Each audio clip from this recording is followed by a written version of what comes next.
Hai Hidup Sehat. Kita ada di sini karena memberikan tips yang sangat penting Anda ketahui. Saya punya cerita nih sebelumnya ketika sementara ada liburan kemarin, ada orang yang menelpon saya katanya tiba-tiba lagi foto-foto, lagi liburan, jatuh, nggak sadarkan diri, nggak ada yang nolong, nggak sempat ke rumah sakit. Nah, Anda bisa perlu menyelamatkan nyawa orang tersebut jika Anda tahu bagaimana cara menolong serangan jantung. Tanda-tandanya seperti apa?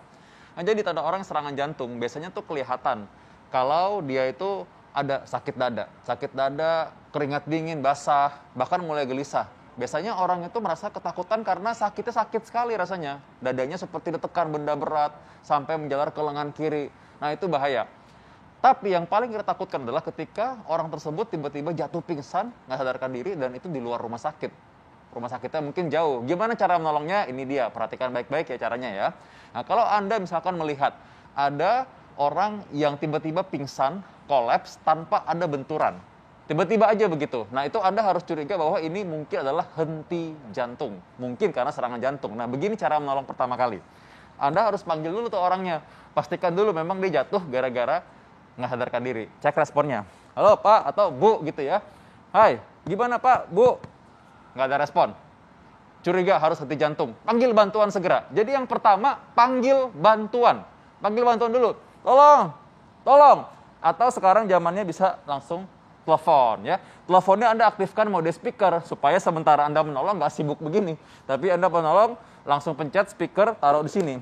Ketika ada suara langsung bilang, saya ada di sini, tolong bantu saya.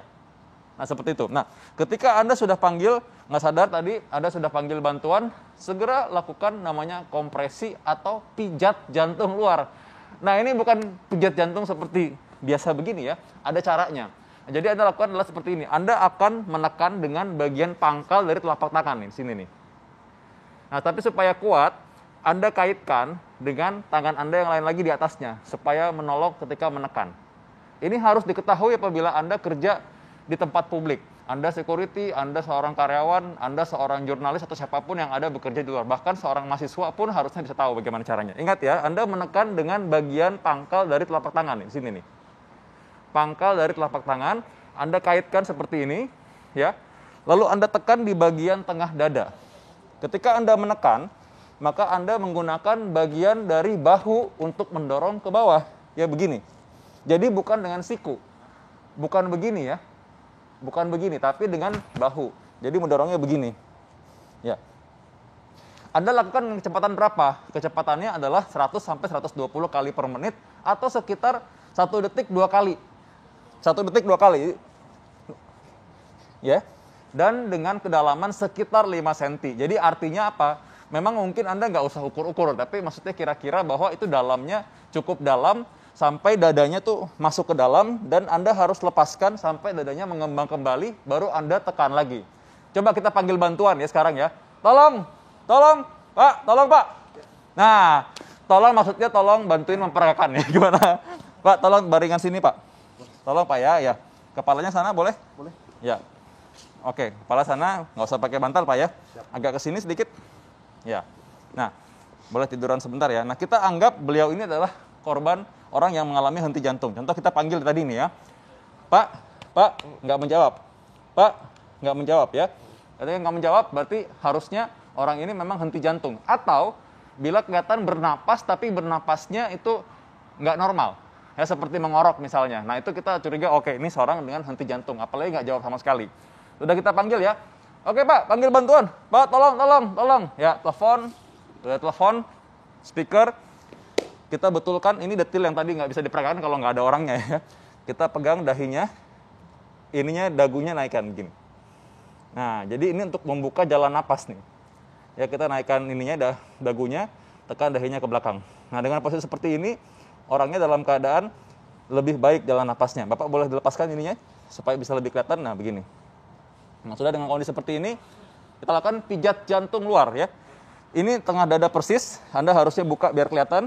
Ya, ini di antara payudara, di tengah-tengah dada persis, Anda tekan dengan posisi telapak tangan, ini sebagai penumpunya. Anda kaitkan seperti ini, ya, kaitkan seperti ini, tekan dengan bagian sini ya. Oke, tekan dengan kecepatan 100 kali atau 120 kali per menit, atau 1 detik 2 kali. 1, 2, 3, 4, 5, 6, 7, 8, 9 ya. Anda tidak perlu memberikan napas buatan. Apalagi ini di era pandemi, jadi biarkan kalau pakai masker, nggak usah dilepas. Tetap pakai masker nggak apa-apa. Atau malah kalau misalkan nggak pakai masker, Anda boleh kasih juga semacam handuk tipis ya, supaya ada penghalang sedikit. Ya, jadi dengan demikian, Anda bisa meningkatkan survival dari si korban, itu hingga 40%. Sampai ada petugas medis yang profesional datang untuk menolong. Ya. Ayo Pak, mari. Jadi sambil menunggu, Anda bisa memperpanjang nyawa si korban tersebut, apabila memang diizinkan ya. Nah, ada juga orang bilang kasih minyak atau kasih minum, jangan justru. Ya, tidak boleh memberikan minuman apapun ataupun minyak atau bau-bauan, tidak perlu. Lakukan pijat jantung, ini terbukti efektif, walaupun tanpa memberikan napas buatan ya. Bisa memperpanjang nyawa kalau memang diizinkan oleh Tuhan ya. Ya. Dan demikian Anda ketika datang nanti medis yang terdekat, Anda bisa bantu. Kalau misalkan ada orang lain di sekitar Anda, harus gantian. Karena nggak akan kuat untuk terus-terusan pasti ya. Karena itu panggil bantuan itu yang pertama, panggil bantuan. Oke, baik. Pak, makasih ya. Sama-sama. Ya. Nah, kita akan bahas mengenai asam urat. Wah, banyak kadang-kadang kakinya bengkak nih, pegal-pegal, jangan-jangan asam urat ya. Bagaimana cara mengatasinya dan apa fakta atau mitosnya kita akan bahas sesaat lagi, tetap di Hidup Sehat.